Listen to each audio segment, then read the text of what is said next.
고독? 웃기지 마. 난 혼자 있는 게 제일 싫어. 라고 생각하셨나요? 혹시 SNS에 쉴 새 없이 좋아요를 누르고 밤늦게까지 친구들과 채팅하며 외로움을 달래고 있지는 않나요? 하지만 잠깐, 혹시 그 안에서 진짜 나를 잃어버리고 있는 건 아닐까요? 철학자 쇼펜하우어는 우리에게 뜻밖의 이야기를 들려줍니다. 고독은 불행이 아니라 진정한 행복으로 가는 열쇠다. 라고 말이죠. 오늘 영상을 듣는 동안 잠시 스마트폰을 내려놓고 쇼펜하우어의 속삭임에 귀 기울여 보세요. 어쩌면 당신은 지금껏 알지 못했던 진짜 나와 마주하고 뜻밖의 행복을 발견하게 될지도 모릅니다. 자, 이제 함께 고독이 선사하는 놀라운 마법의 세계로 떠나볼까요? 1. 쇼펜하우어의 철학과 현대 심리학의 만남. 여러분, 쇼펜하우어는 욕망이 고통의 근원이라고 주장했습니다. 우리는 끊임없이 무언가를 갈망하고 그것을 얻더라도 곧 다른 욕망에 사로잡힙니다. 이러한 욕망의 굴레는 우리를 만족하지 못하게 하고 불행하게 만듭니다. 또한 타인의 인정에 대한 욕망은 우리를 가식적이고 불안하게 만듭니다.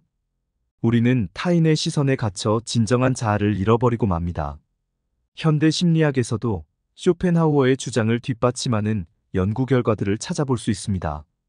예를 들어 소셜미디어 사용과 우울증, 불안, 자존감 저하 사이의 상관관계를 밝힌 연구들이 있습니다.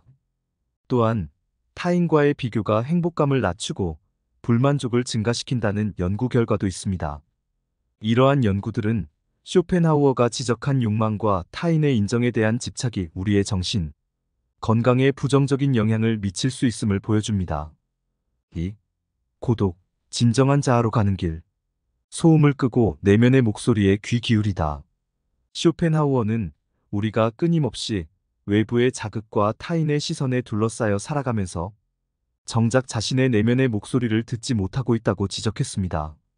마치 시끄러운 콘서트장에서 자신의 숨소리조차 듣기 어려운 것처럼 우리는 욕망과 타인의 기대라는 소음에 묻혀 진정한 자아를 잃어버리고 방황하게 됩니다. 하지만 고독은 이러한 소음을 잠재우고 내면의 목소리에 귀 기울일 수 있는 침묵의 공간을 제공합니다. 혼자 있는 시간 동안 우리는 외부의 간섭 없이 자신의 생각과 감정을 솔직하게 마주할 수 있습니다. 나를 움직이는 진짜 욕망은 무엇일까? 혹시 남들이 부러워하는 삶을 살기 위해 내가 진정으로 원하는 것을 외면하고 있지는 않은지, 내가 진정으로 행복을 느끼는 순간은 언제일까? 혹시 타인의 인정을 받기 위해 억지 웃음을 짓고 있지는 않은지, 내 삶의 진정한 목표는 무엇일까? 혹시 사회가 정해놓은 성공의 기준에 갇혀 내 꿈을 잊고 살고 있지는 않은지. 이러한 질문들을 통해 우리는 외부의 영향력에서 벗어나 자신의 내면 깊숙이 자리한 진정한 욕망, 가치, 꿈을 발견할 수 있습니다. 이는 마치 깊은 숲속에서 길을 잃었을 때 나침반을 발견하는 것과 같습니다. 진정한 자아를 발견하는 것은 삶이라는 여정에서 올바른 방향을 찾고 의미 있는 발걸음을 내디딜 수 있게 해주는 중요한 이정표가 됩니다. 고독은 단순히 혼자 있는 시간을 의미하는 것이 아닙니다. 그것은 자기 성찰과 탐색을 통해 진정한 자아를 발견하고 삶의 의미와 목표를 명확히 하는 능동적인 과정입니다.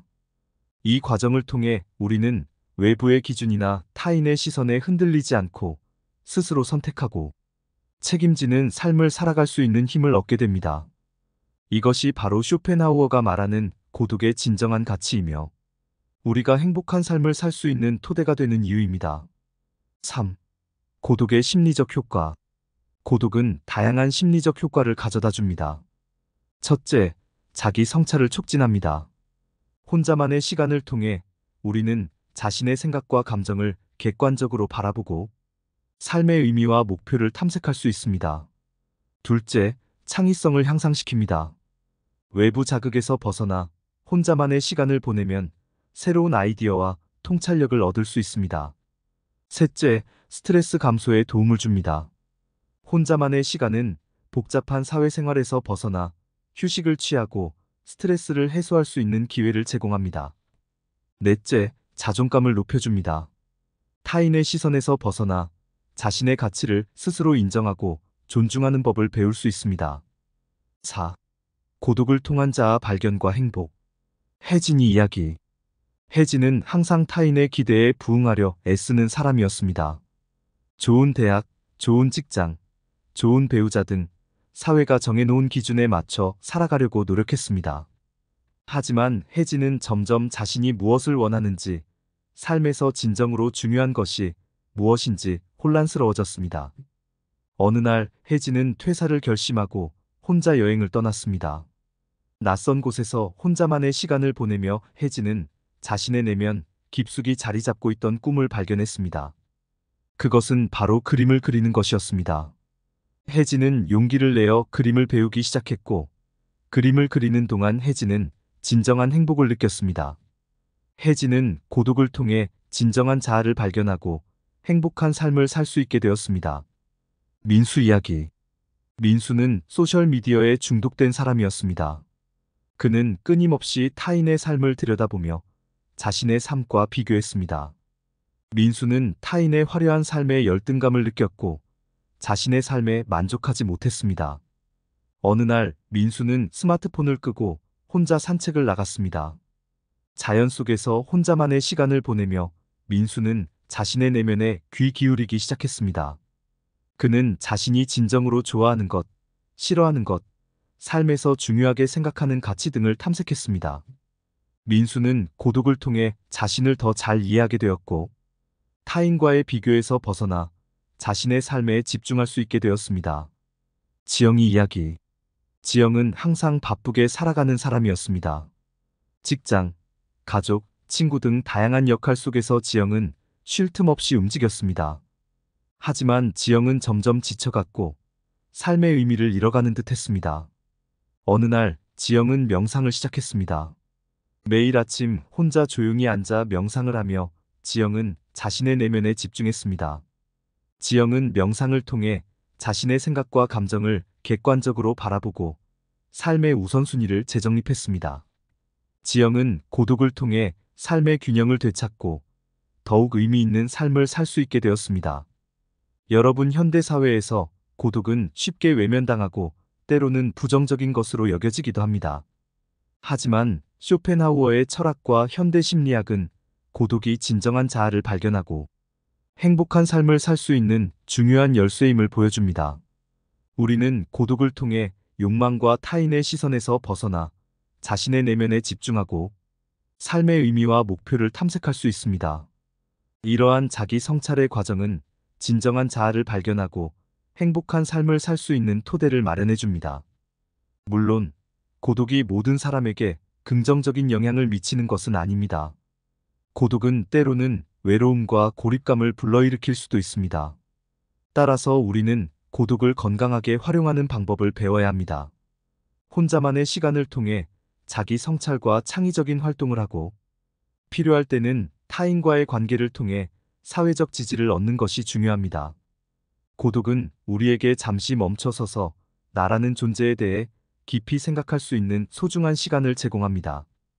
우리는 고독을 통해 진정한 자아를 발견하고 삶의 의미와 목표를 찾아 행복한 삶을 살 수 있습니다. 쇼펜하우어의 철학은 현대 사회를 살아가는 우리에게 고독의 가치를 다시 한번 일깨워줍니다. 우리 모두 혼자만의 시간을 통해 진정한 자아를 발견하고 행복한 삶을 살아가기를 바랍니다. 고독은 진정한 자아로 가는 길이며 진정한 자아는 행복으로 가는 길이다. 이 말을 기억하며 우리 모두 혼자만의 시간을 통해 삶의 진정한 의미와 행복을 찾아 나아가기를 바랍니다. 오늘 준비한 영상은 여기까지입니다. 오늘 영상이 여러분의 삶에 도움이 되셨다면 구독, 좋아요, 알림 설정 부탁드리고 댓글에 시청 시간이 아깝지 않았어요 라고 남겨주시면 모든 일이 술술 풀릴 것입니다. 안 남기면 뒤로 넘어져도 코가 깨짐. 오늘 영상은 최신형 노트북으로 제작했습니다.